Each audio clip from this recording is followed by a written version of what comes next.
We celebrate their wins on the court. So why are we so obsessed with their losses in life?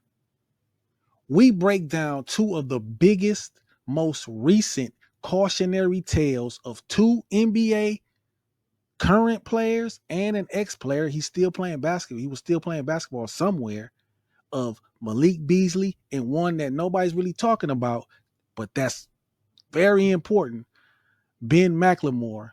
And this is to young athletes and fathers. These are two stories that you cannot just walk away from. You need to know about them. And this is the Raising Carter podcast. I am your host, Ramon Weatherall. And on this podcast, we like to help fathers in giving their sons the necessary life skills so they can be productive young men.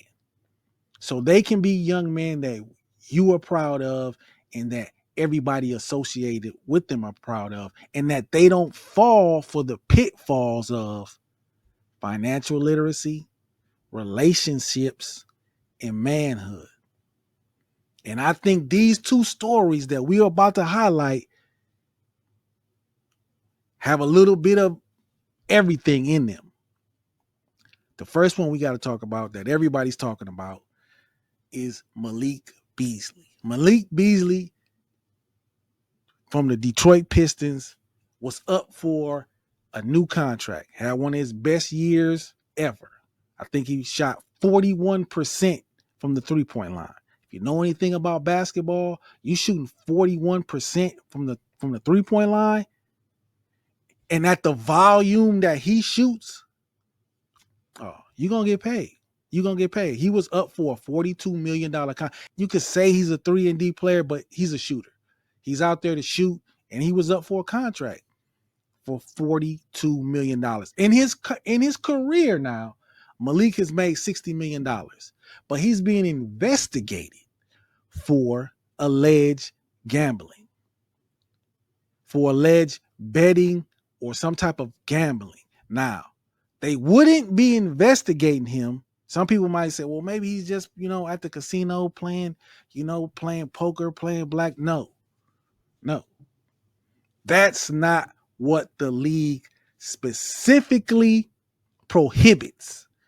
It prohibits any player, coach, ref, NBA employee from betting on games. NBA games, WNBA games, G League games, or Summer League games. So if he's being investigated, he was more than likely betting on one of those four. And you cannot do it. Everybody knows that you can't do it. So why he was doing it, I don't know. I do know, but we're going to get into that. But Buddy Malik is really being scrutinized right now because he owes a lot of people a lot of money. Okay. He owes South River Capital LLC, a lending company. He owes them the most. He owes them $5.8 million, filed in 2022. He also owes a sports agency, Heisen Sports Management Group. Beasley's former marketing agency sued him for failing to repay $650,000 that they fronted him. And then after that, the agency was against him for $2.25 million. Then now, after that, now it gets real weird. Okay. It gets weird, and you kind of know that he has some type of addiction, because now the other two, okay, he could just be mismanaging money. He could just be bad with money. But these two, this is how you know he has some type of gambling addiction, because I've had associates and friends that who did stuff like this. He borrowed $34,390 from a dentist. Delicate Smiles in Minnesota, Delicate Smiles in Minneapolis, or in Minnesota. I don't know if it's Minneapolis, but it's in Minnesota. A dentist based in Minnesota. He borrowed $34,390. As a result of unpaid debts, his checks were being garnished by the Detroit Pistons. This episode and every episode of the Raising Carter podcast is brought to you by Build Better Dads.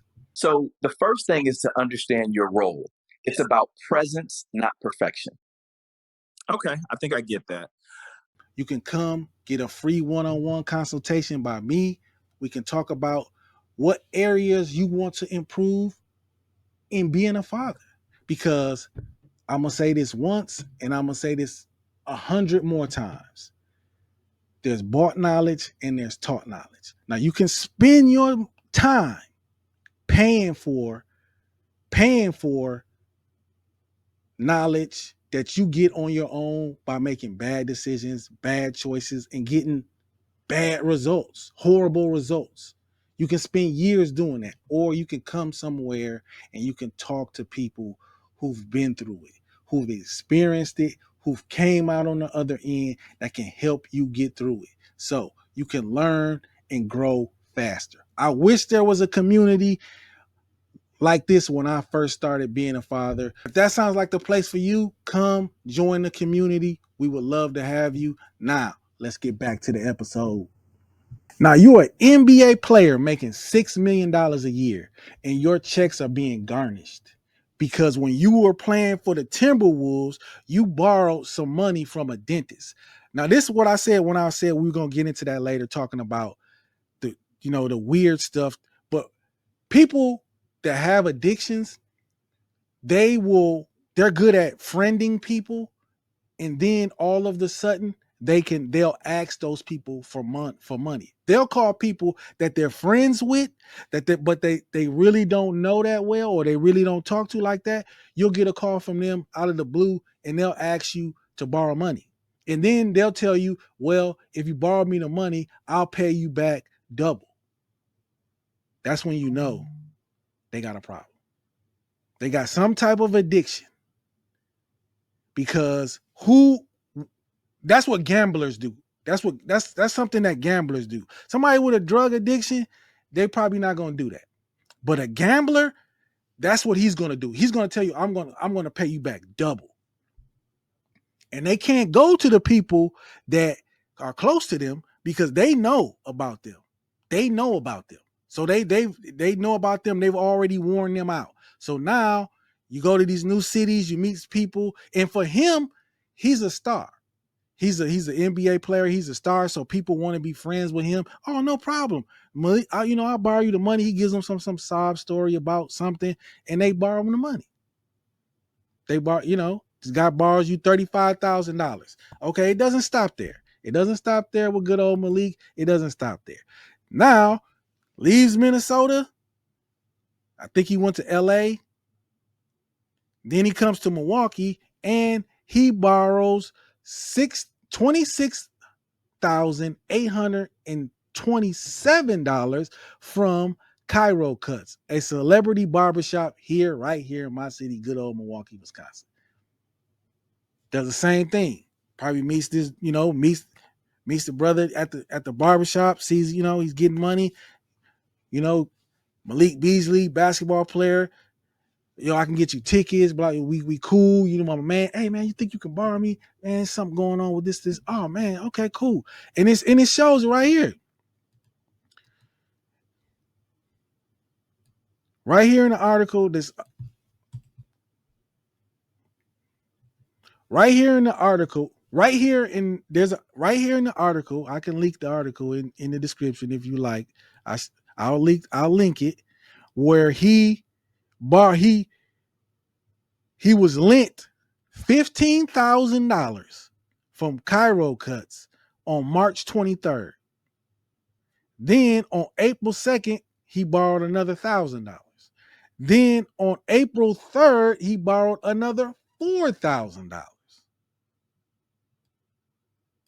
Don't that sound like somebody with some type of problem, some type of addiction?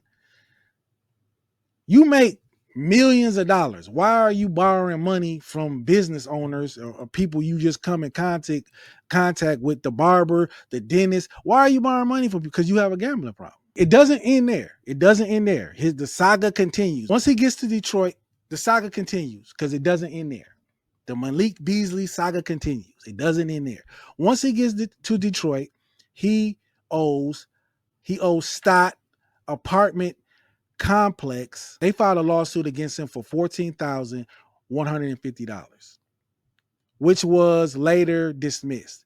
Then they submitted another one for $7,355 for unpaid rent. Who does this?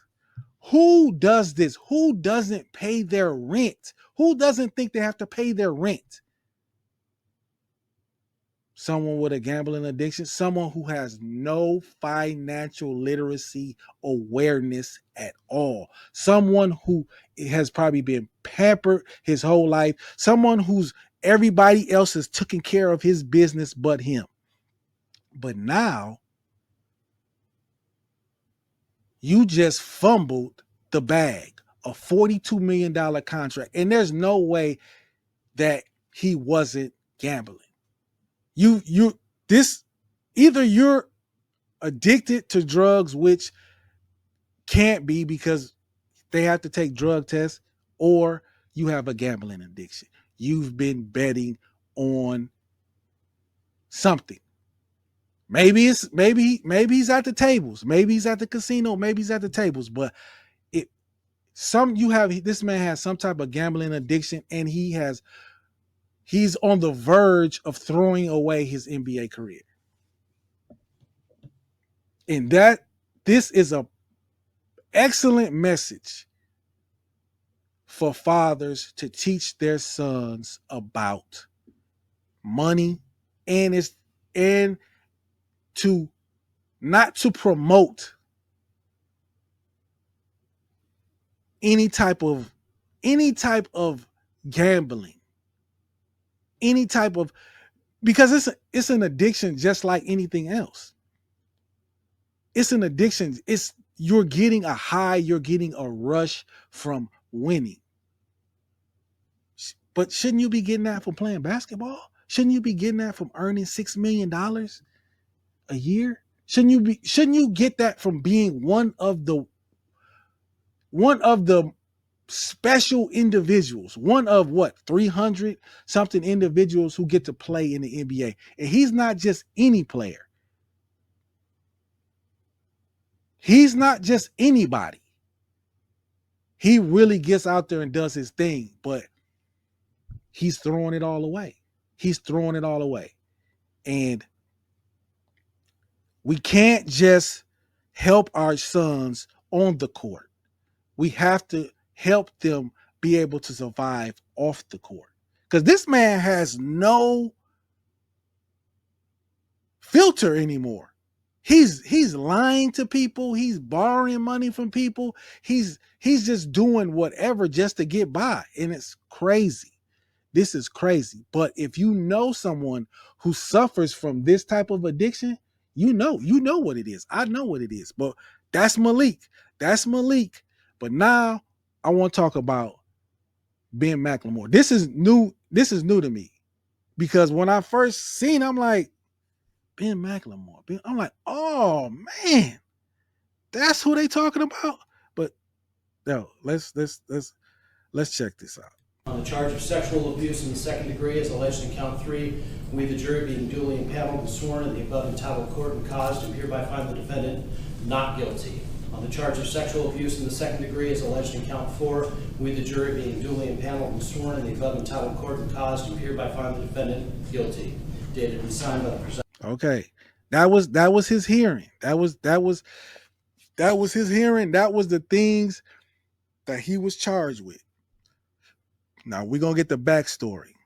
I want to get the backstory. Found guilty of rape and sex abuse. Former Portland Trailblazer Ben McLemore was found guilty of rape and sex abuse. A Clackamas County jury returned the verdict following a nearly 2.5-week trial. So here's the backstory. Prosecutors say McLemore raped a 21-year-old woman at a party in October of 2021. The assault happened at the Lake Oswego home of McLemore's then teammate, Robert Covington. During trial, the woman testified she was incapacitated after a night of heavy drinking and unable to consent. McLemore admitted he'd been drinking as well, but testified the sex was consensual. Here's what he said. She didn't show no signs of distress or discomfort, and didn't, give me no signs at all.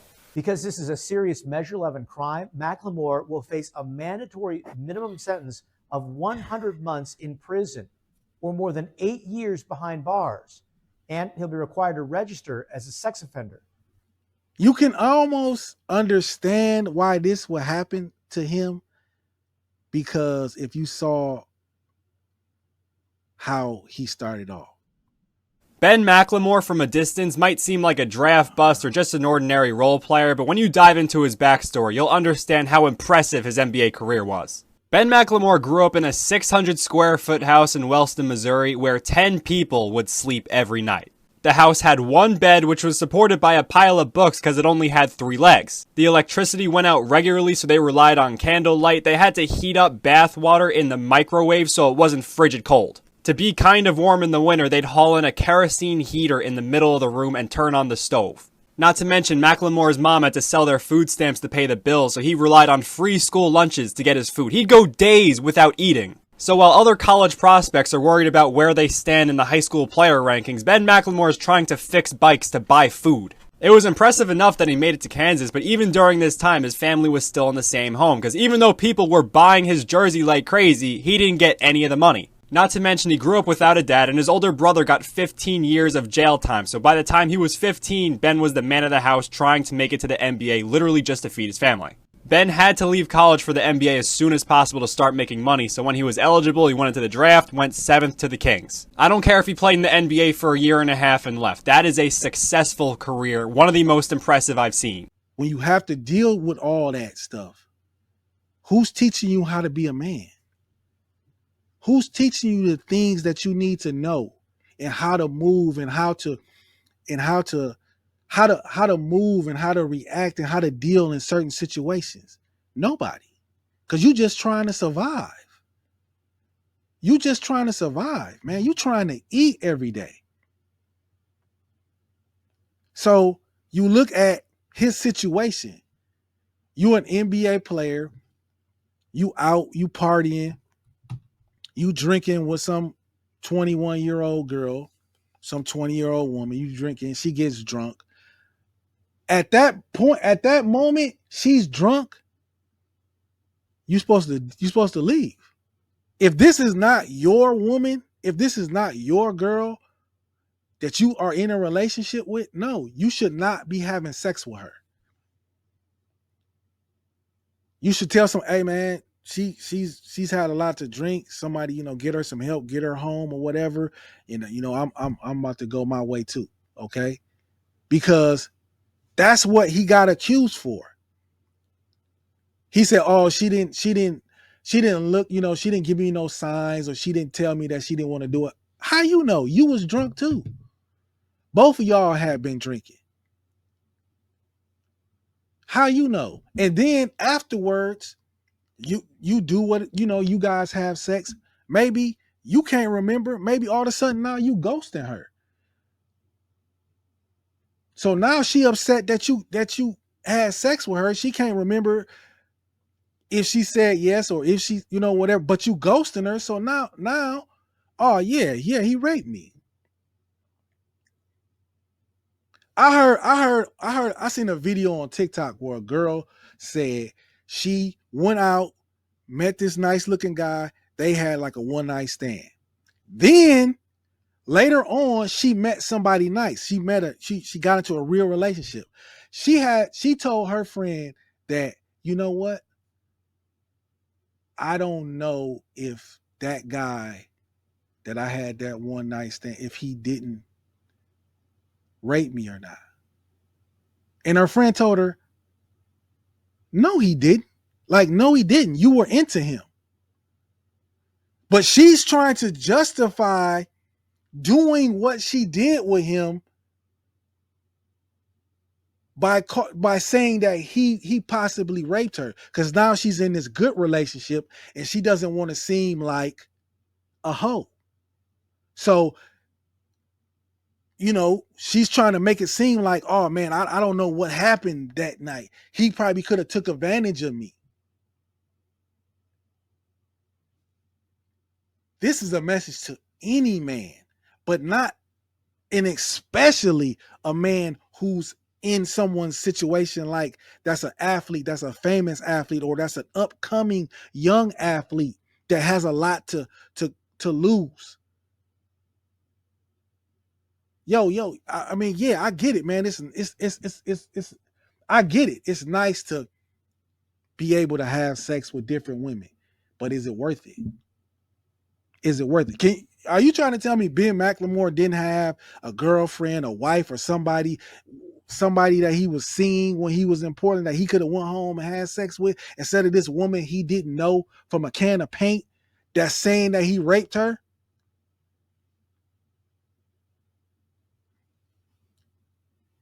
You have to be smarter than that. But if no one's teaching you that from the beginning, and it's another side to that. There's another side to that.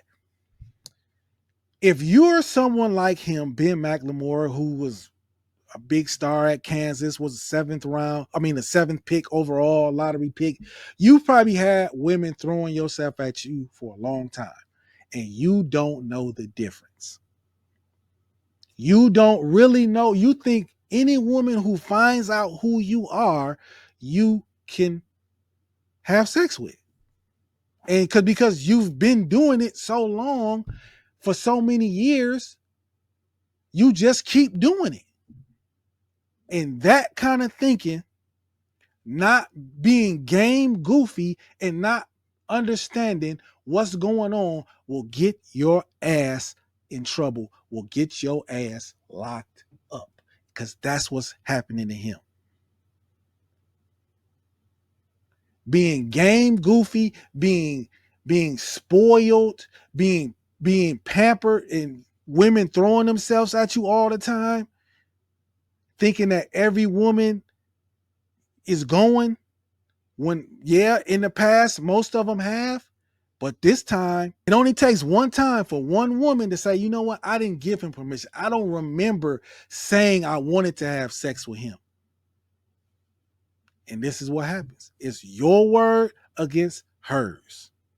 And your word doesn't mean shit unless you have proof that she said you guys can have sex. So, not only should young men watch this video,